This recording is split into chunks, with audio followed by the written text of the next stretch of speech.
Hello. അപ്പോൾ ഇന്നൊരു ചക്ക മുറിക്കൽ വീഡിയോ ആണ് കേട്ടോ. നമ്മുടെ വീട്ടിൽ തന്നെ ഉണ്ടായി പഴുത്തൊരു ചക്കയാണ്. അപ്പോൾ അത് മുറിക്കാൻ പോവാ.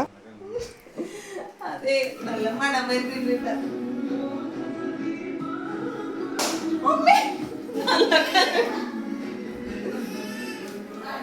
അപ്പം നമ്മുടെ ഈ വർഷത്തെ പഴുത്ത ചക്ക മുറിക്കാൻ പോട്ടെ. നമ്മുടെ വീട്ടിലുണ്ടായതാ.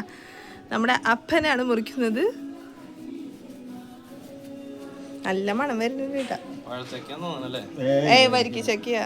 എന്തെങ്ങനെ മുറിക്കണം? മറ്റോണല്ലേ കട്ട് ചെയ്യാ? ഓ, അപ്പം ചൈനക്കാരുടെ വീഡിയോ ഒക്കെ കണ്ടിട്ട് അതുപോലെ മുറിക്കണതാണ്. എനിക്ക് തോന്നുന്ന വീഡിയോയിൽ ചക്ക ഭയങ്കര ചെറുതായിട്ട് തോന്നുന്നുണ്ട് കേട്ടോ. പക്ഷെ നല്ല വലിപ്പമുണ്ടായിരുന്നു. അതുപോലെ തന്നെ നല്ല വെയിറ്റും ഉണ്ടായിരുന്നു കേട്ടോ ചക്കയ്ക്ക്. അങ്ങനെ ചക്ക മുറിച്ചു. നമ്മൾ കഴിച്ചപ്പോൾ അത്യാവശ്യം നല്ല ടേസ്റ്റ് ഉണ്ടായിരുന്നു. പിന്നെ അധികം മഴ പെയ്യാത്തതുകൊണ്ട്, മഴ പെയ്താലാണ് കൂടുതലായിട്ട് വെള്ളം ഇറങ്ങുള്ളൂ. അമ്മ എങ്ങനെയുണ്ട്? നല്ലതാ.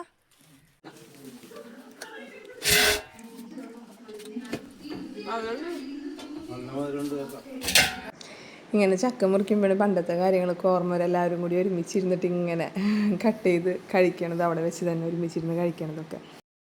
ചക്ക വേണ്ടേ? പായോ. അടുത്ത ആള് വന്നിട്ടുണ്ട്. ചക്കയുടെ മണം കേട്ട് അടുത്ത ആള് എത്തിയിട്ടുണ്ട്. ഫെയ്വലിനും ഹെയ്ഡനും നല്ല ഇഷ്ടമാണ് ചക്ക. നല്ല ചക്കപ്രാന്തന്മാരാന്ന് പറയാം. പിന്നെ അതിൻ്റെ അപ്പനും അമ്മയും അതുപോലെ തന്നെയാണ്. അപ്പം പിന്നെ അത് പിള്ളേർക്ക് കിട്ടാണ്ടിരിക്കില്ലല്ലോ, സ്വാഭാവികം. അപ്പം ഇന്നത്തെ വീഡിയോയുടെ വിശേഷങ്ങൾ ഇത്രേ ഉള്ളൂ. എല്ലാവർക്കും ചക്ക കിട്ടി കഴിച്ചു എന്നൊക്കെ വിചാരിക്കുകയാണ്. അപ്പോൾ ഇന്നത്തെ വിശേഷങ്ങൾ ഇത്രേ ഉള്ളൂ. ഇഷ്ടപ്പെട്ട സബ്സ്ക്രൈബ് ചെയ്യുക. അപ്പം Tata, bye bye, thank you.